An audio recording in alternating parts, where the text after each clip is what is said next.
Well, tell me if you heard this before, but Rob Gronkowski retired for a second time just yesterday. Arguably one of the GOATs at the tight end position in NFL history decided to walk away from football after 11 seasons and 4 Super Bowl titles. That's not too bad. Pretty good.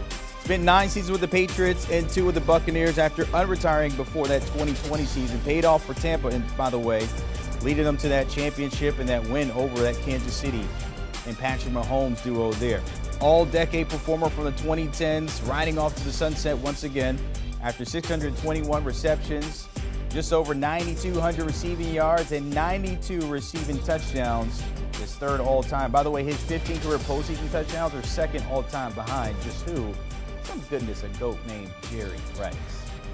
Ryan Harris sliding in here on HQ to talk about Gronk hanging it up for a second time here. Future Hall of Famer here, Ryan. We know that through 11 years in the league. He's not your number one, though, but your thoughts on what he's compiled over those 11 years is one of the greatest tight ends to do it.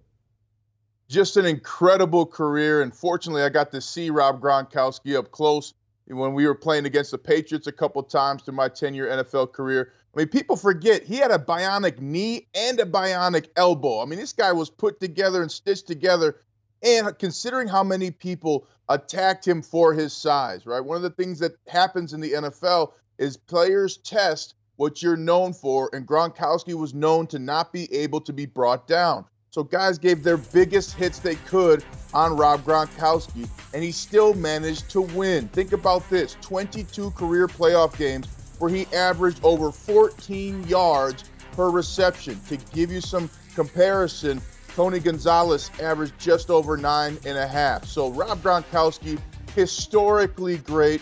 Rarely are we going to ever see a player so athletic, so big, so physical, so dominant.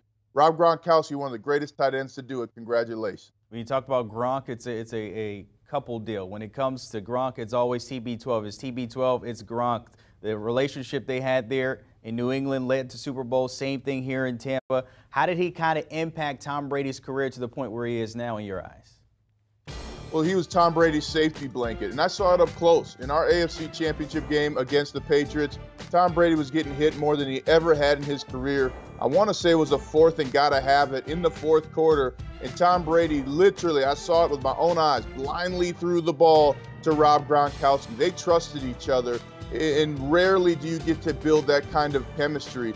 So he was Tom Brady's safety blanket. And what's amazing too, Brandon, Rob Gronkowski even said last year, he's like, sometimes I don't even know what route I'm running. I just find the open space. I mean, to have that kind of rapport with your quarterback, that's incredible. And it's one of the things that made Tom Brady great, not only just having Bill Belichick around, but also having Rob Gronkowski. And that's why he was such an important piece for Tom Brady to bring to Tampa Bay. Do you want a sports network that delivers everything that matters about the game? The highlights, the picks, the instant analysis, no yelling, no fake debates, no politics. Hit the subscribe button and never miss a moment.